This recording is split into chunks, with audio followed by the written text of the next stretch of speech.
Bonjour à tous, bienvenue pour un nouveau tutoriel. Alors vous avez certainement vu une image, on va le dire comme ça, avec un arrière-plan flou et un objet ou encore un sujet en avant-plan en net, histoire de pouvoir mettre cet objet ou encore ce sujet en valeur. Alors aujourd'hui, c'est ce que nous allons voir. Mais avant, laissez-moi vous souhaiter la bienvenue sur ma chaîne destinée aux passionnés de la photographie.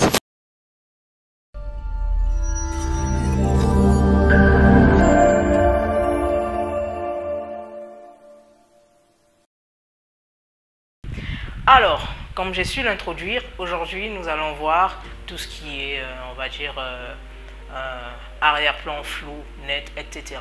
Il s'agit tout simplement de la mise au point. Donc, parlons-en. Qu'est-ce que la mise au point?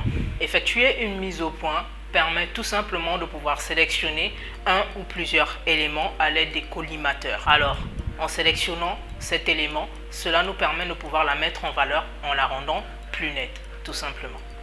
Il existe deux types de mise au point. Nous avons la mise au point manuelle et la mise au point automatique.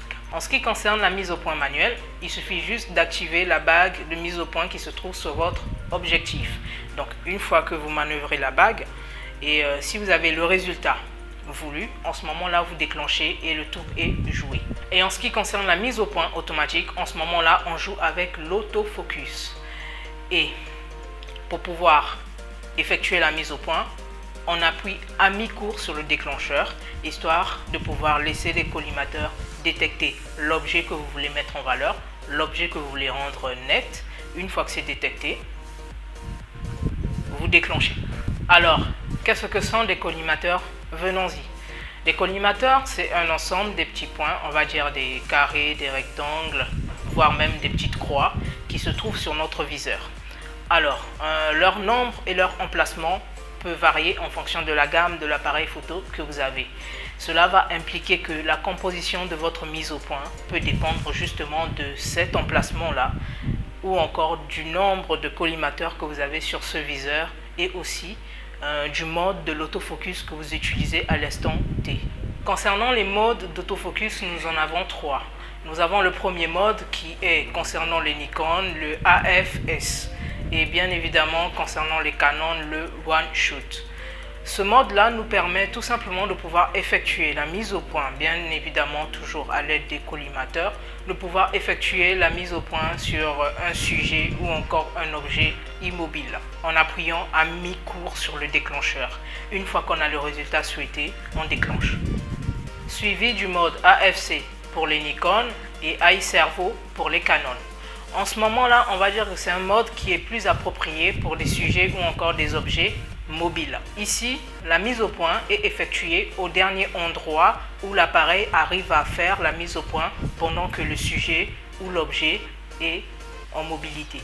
Et pour terminer, le dernier mode, nous avons le AFA pour les Nikon ou encore le AI Focus pour le Canon. En ce moment-là, on va dire que c'est un mode qui regroupe les deux modes précédents. Et là, on va dire que c'est l'appareil qui détecte en fait. À notre place, c'est l'appareil qui détecte si le sujet est mobile ou immobile. Et donc, en fonction de la mobilité du sujet, et en ce moment-là, c'est l'appareil photo qui décide s'il doit fonctionner en One Shoot ou encore en iServo concernant les Canon et vice-versa pour les Nikon. Donc voilà, c'était tout pour aujourd'hui. Moi, je vous dis à très prochainement pour un nouveau tutoriel. Et en attendant, n'hésitez pas à vous abonner sur mes pages de réseaux sociaux, mais également sur la newsletter qui avait été mise en place afin que vous soyez informés des activités menées, que ce soit sur les réseaux sociaux ou dans vos boîtes mail directement. Et quant à moi, je vous dis à très prochainement. Ciao, ciao.